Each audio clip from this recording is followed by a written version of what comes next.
पढ़ा कि Euclid division lemma क्या होता है।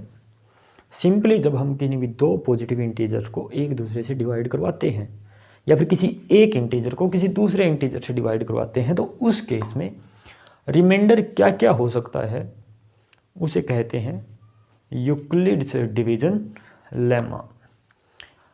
आज हम बात करने वाले हैं यूक्लिड डिवीजन एल्गोरिदम की। दो शब्द तो वही है पीछे वाले सेम, यूक्लिड्स डिवीजन, यूक्लिड का, भाग का, एल्गोरिदम, हिंदी में इसको कहते हैं विधि।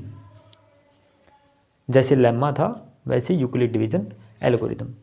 हमने पढ़ा था कि लेम्मा एक ऐसा रिजल्ट होता है जो ऑलरेडी प्रूवन होता है।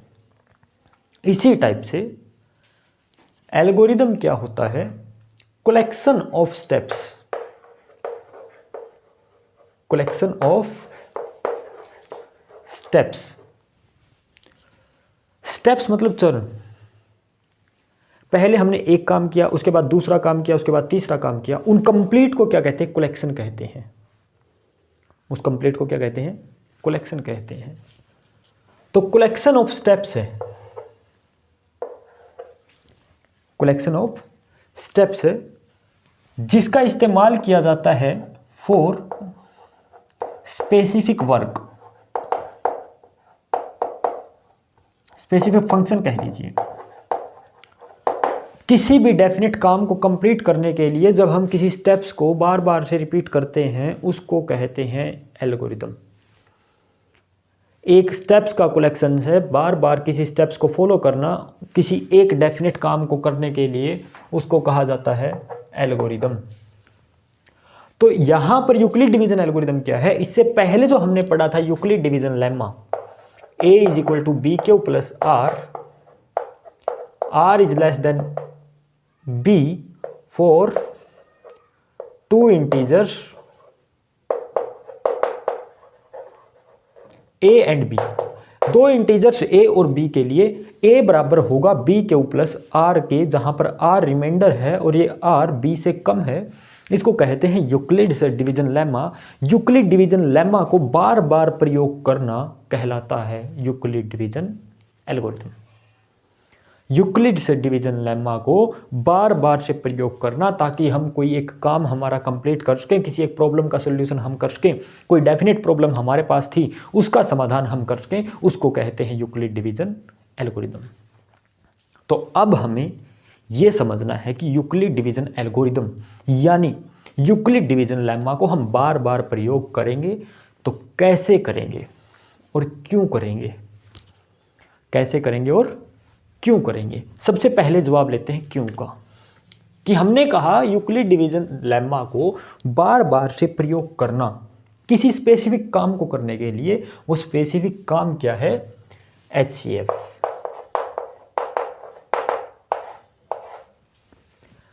HCF मतलब हाईएस्ट कॉमन फैक्टर,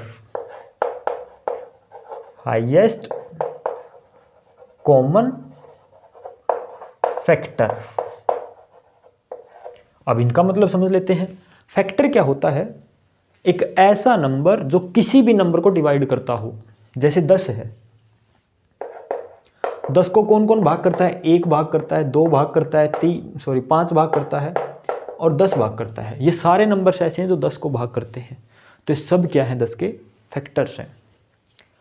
जैसे कहें कि 5 के फैक्टर्स क्या क्या हैं, 5 किसको कौन कौन है जो 5 को भाग करता है, एक 1 है और एक 5 है। इनको क्या बोलते हैं, इसके फैक्टर बोलते हैं। उसके बाद बात आती है कॉमन। कॉमन होता है साझा, उभयनिष्ठ, मतलब एक ही ऐसी चीज़ जिसको कई सारे लोग इस्तेमाल कर रहे हैं उसको कहते हैं कॉमन। उसको क्या बोला जाता है, कॉमन बोला जाता है। जो चीज़ तो एक ही होती है लेकिन इस्तेमाल उसको एक से ज़्यादा लोग कर रहे होते हैं। तो यहाँ पर से दोनों से क्या बना, एक तो फैक्टर कि भाग करने वाला होना चाहिए, दूसरा कॉमन। कॉमन मतलब सिर्फ एक को भाग ना करे, जितने नंबर हमने ली उनको सबको भाग करना चाहिए। कॉमन कह रहा है सब में होना चाहिए। कॉमन फैक्टर कॉमन, जैसे 10 के ये फैक्टर्स हैं, 5 के ये फैक्टर्स हैं, ये संख्याएं 5 को भाग करती हैं, ये संख्याएं 10 को भाग करती हैं। यहाँ पर ये सब फैक्टर्स हो गए कॉमन। कॉमन कौन कौन है, एक है और एक 5 है। एक ऐसा फैक्टर जो सबको भाग करता है, दी हुई जितनी संख्याएं सबको भाग करता है। उसके बाद हाईएस्ट, उन कॉमन में भी सबसे हाईएस्ट कॉमन कौन कौन है, 1 और 5 है। इनमें से भी हाईएस्ट वो क्या बनेगा, HCF। तो 5 और 10 का HCF क्या है, 5। जितने भी फैक्टर्स किन्हीं दो नंबर्स के, दो से ज़्यादा नंबर्स के हो सकते हैं, उनमें जो कॉमन आते हैं उनमें सबसे बड़ा जो होता है उसको कहते हैं हाईएस्ट कॉमन फैक्टर, HCF। ठीक है। अब HCF निकालने के लिए पहले कौन सा तरीका हम पढ़ चुके हैं, प्राइम फैक्टराइजेशन। प्राइम फैक्टराइजेशन, इसके बारे में हम पढ़ेंगे इससे नेक्स्ट टॉपिक में, आगे जो भी टॉपिक हमारा आएगा। प्राइम फैक्टराइजेशन होता क्या है, उससे HCF कैसे निकाला जाता है, हालांकि आप फैमिलियर होंगे इससे भली भांति, लेकिन अब थोड़ा सा और आपको 10th क्लास में इसके बारे में पढ़ना है। ठीक है। दूसरा तरीका HCF का हमारे पास Euclid's division algorithm. Euclid's division algorithm, actual में यूक्लिड डिवीजन एल्गोरिदम को तो डेवलप इसीलिए ही किया गया है कि ताकि हम दो नंबर्स का HCF निकाल सकें। और यूक्लिड डिवीजन एल्गोरिदम कोई स्पेसिफिक ऐसी चीज़ नहीं है कि कोई बहुत अलग सा टॉपिक है, ये यूक्लिड डिवीजन लेम्मा ही है, उसी को बार बार प्रयोग करना है। कैसे, हमको कह दिया दो संख्याएं हैं हमारे पास, इनका HCF निकालिए, एक 225 है और एक 135 है। तो हम क्या करेंगे, सिंपली जो इनमें से बड़ा नंबर है उसको छोटे नंबर से डिवाइड करवाएंगे। जो बड़ा नंबर है उसको छोटे नंबर से डिवाइड करवाएंगे। ठीक है। 125 को अगर मैं 135 से भाग करूं तो क्या लिख सकता हूं, 135 गुणा 1 प्लस 90। यूक्लिड डिवीजन लेम्मा के अनुसार A is equal to B into q plus r. इसको इससे भाग करूँ तो 1 पे चलेगा, 90 रिमाइंडर बचेगा, इस तरीके से। उसके बाद क्या कहता है कि इनमें से जो ये दो नंबर्स थे, इनमें यूक्लिड डिवीजन लेम्मा लगा दिया, जिससे भाग किया और जो रिमाइंडर आया, जिससे भाग किया और जो रिमाइंडर आया उन दोनों को उठा लो, क्या बनेगा, 135 और 90। अब इनके ऊपर यूक्लिड डिवीजन लेम्मा लगाओ। यूक्लिड डिवीजन लेम्मा जब लगाएंगे तो क्या बनेगा, 135 बराबर 90 गुणा 1 प्लस 45। जब इसको इससे भाग करेंगे तो 1 पे ही चलेगा, रिमाइंडर 45 बचेगा। अब फिर से जिससे भाग किया और जिसको भाग किया, जो रिमाइंडर बचा उन दोनों को उठा लो, 90 और 45, इन दोनों को उठा लिया। अब इनमें यूक्लिड डिवीजन लेम्मा लगाओ तो 90 किसके बराबर होगा, 45 गुणा 2 प्लस 0। अब इसके बाद हम भाग नहीं कर सकते आगे, क्यों, 0 से भाग करना पॉसिबल ही नहीं है। किसी भी नंबर को हम 0 से भाग नहीं करवा सकते। अगर A कोई नॉन जीरो नंबर है उसको 0 से भाग करेंगे तो ये नॉट डिफाइंड होता है, अपरिभाषित होता है। ध्यान रखिएगा, इनफाइनाइट नहीं होता। नॉट डिफाइंड में और इनफाइनाइट में क्या फ़र्क है, नॉट डिफाइंड एक ऐसी क्वांटिटी है जिसको हम बता ही नहीं सकते, नॉट डिफाइंड कि इसकी कोई वैल्यू है ही नहीं, निकाली ही नहीं जा सकती। और इनफाइनाइट का क्या मतलब है कि है तो, लेकिन वो इतना ज़्यादा या फिर इतना कम है कि हम नहीं बता सकते। नॉट डिफाइंड का मतलब है ही नहीं, और इनफाइनाइट का मतलब है पर पता नहीं है। तो हम यहाँ पर A/0 किसी भी नॉन जीरो नंबर को 0 से अगर भाग करेंगे तो नॉट डिफाइंड आता है, इनफाइनाइट नहीं आता, ध्यान रखिएगा। ठीक है। तो किसी भी नंबर को जब 0 से भाग करेंगे तो नॉट डिफाइंड होता है, तो आगे तो भाग पॉसिबल नहीं है। जहाँ तक इसका भाग पॉसिबल था हमको वहीं तक इसका भाग करना है। वहीं तक इसका भाग करने का मतलब जब तक ये रिमाइंडर 0 नहीं आता तब तक भाग करते जाओ, यहाँ तक हमको चलाना है। देखो हम क्लियर सा देख रहे हैं कि 135 पहले था, उससे भाग किया, 90 रिमाइंडर बचा, 90 से भाग किया, 45 बचा, उससे कम हो गया, कम होता जा रहा है लगातार। जैसे जैसे कम होता जाएगा, क्योंकि सिंपल सी बात है, जब डिवाइड इससे कर रहे हैं तो इससे तो कम ही आएगा, 90 से डिवाइड कर रहे हैं तो इससे कम ही आएगा, 45 से डिवाइड कर रहे हैं तो इससे कम ही आएगा। यूक्लिड डिवीजन लेम्मा यही तो है। तो कभी ना कभी जा करके ये जीरो तो होगा ही होगा, जीरो तो होगा ही होगा। हमें सिर्फ वहीं तक चलाना है। और वो डिवाइजर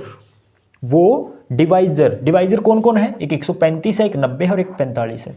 ये तीनों यहाँ पर डिवाइजर का काम कर रहे हैं, भाग करने वाले हैं। वो डिवाइजर जिसकी वजह से रिमाइंडर जीरो आ जाए, इसको बोलते हैं HCF।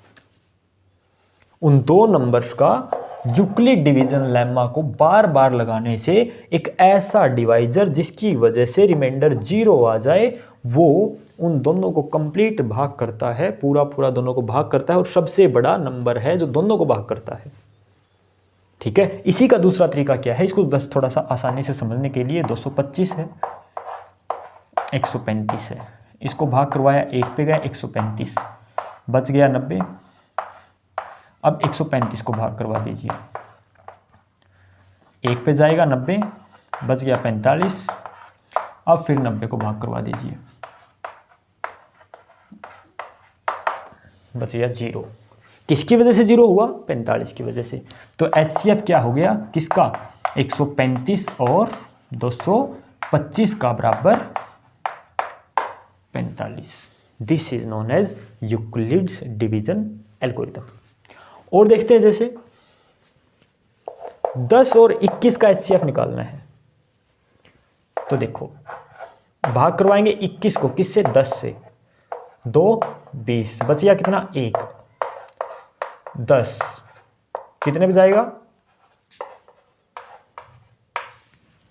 0। तो 1 की वजह से 0 हो गया, तो 10 और 21 का HCF कितना है? 1। इस तरीके से यूक्लिड्स डिवीजन एल्गोरिथम बस इतना ही होता है कि यूक्लिड डिवीजन लेम्मा को बार बार प्रयोग किया जाए, तब तक जब तक कि रिमाइंडर 0 ना बच जाए।